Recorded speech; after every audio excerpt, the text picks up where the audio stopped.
Welcome to the Still Point Podcast.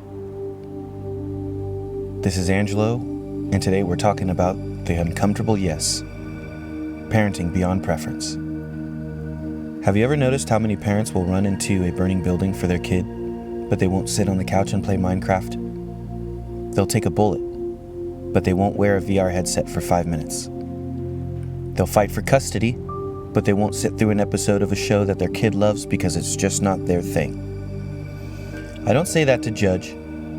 I say that because I've been there. The other night, my son wanted to play VR with my wife, and without missing a beat, she said, "I can't. I get motion sickness." She's not wrong. She really does. But I looked at her and it sparked a thought. Could you do it for a couple minutes? Could you do it for him? Because here's the truth. While motion sickness is real, so is the opportunity to connect. And sometimes, we use our discomfort as a shield. We call it a boundary, but really, it's avoidance dressed up as self-preservation. To me, it seemed like there's a larger theme of this that's very prominent within parents, where you will avoid potential connection with your child because that's typically in a realm that the other parent usually sits in. For instance, playing video games with your kid, but you're the mom and that's dad's thing, right? It's a little different. Let me say something that might piss some people off. If you're opting out of your child's world because it doesn't entertain you, you're not parenting. You're managing. You're checking boxes. You're avoiding the sacred work of connection because it's inconvenient. Sounds harsh, but it's real. And you know what I've realized? Parenting has nothing to do with what interests you. It has everything to do with what grows them. You think Minecraft is annoying? I do too. When your kid says, "Want to play with me?" what they're really saying is, "Want to know me?" And when you say no, again and again, you teach them to stop asking. You teach them that connection only exists where your preferences are met. And then you wonder why they grow up and don't open up to you. I've done it too, let's be clear. I've walked past my son's interests. I've shrugged them off. I've let "I'm tired" or "I don't care about that" become my answer. And when I finally sat down next to him, when I let him explain something that made no sense to me, but made him light up, I realized I wasn't there for the content. I was there for him. That's the ego of parenthood. That's the part that says if I don't like it, I don't have to do it. But ego doesn't build relationships, presence does. And that's where the Stoics had it right. If something is difficult for you to accomplish, do not assume it is beyond your capacity. Instead, reflect that it must be done because it is in your nature to do it. Marcus Aurelius.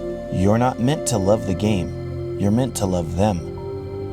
And if the only way to love them in that moment is to sit in discomfort, then guess what? That's the job. Same thing happens on the mats. In Jiu Jitsu, I don't get to dictate how my opponent moves. I respond, I adapt, I enter their rhythm. If I fight their rhythm, I gas out, I lose position, and I get caught. Parenting is the same thing. Your kid is showing you their rhythm through their hobbies, their obsessions, their energy, and you're either flowing with it or resisting it. There is no neutral. Don't hope that events will turn out the way you want them to. Welcome events in whichever way they happen. This is the path to peace. Epictetus. Peace isn't found in comfort. It's found in presence, in showing up, even when it's not your tempo. And for the parents who say, "But I just don't enjoy that stuff," let me hit you with one more truth. It's not about enjoyment, it's about belonging. When you avoid what your child loves, you're teaching them a dangerous lesson. My interests are only valid if they're convenient for the people I care about. That's how kids shrink. That's how they learn to silence themselves.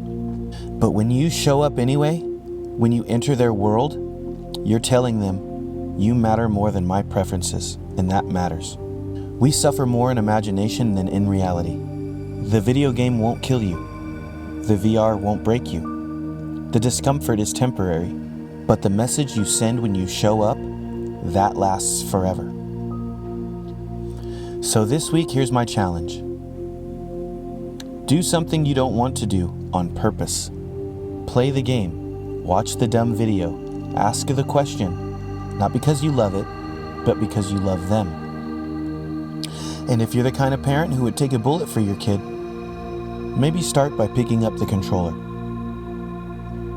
Let them know you see them. Let them know you're listening, even when it's uncomfortable, especially when it's uncomfortable.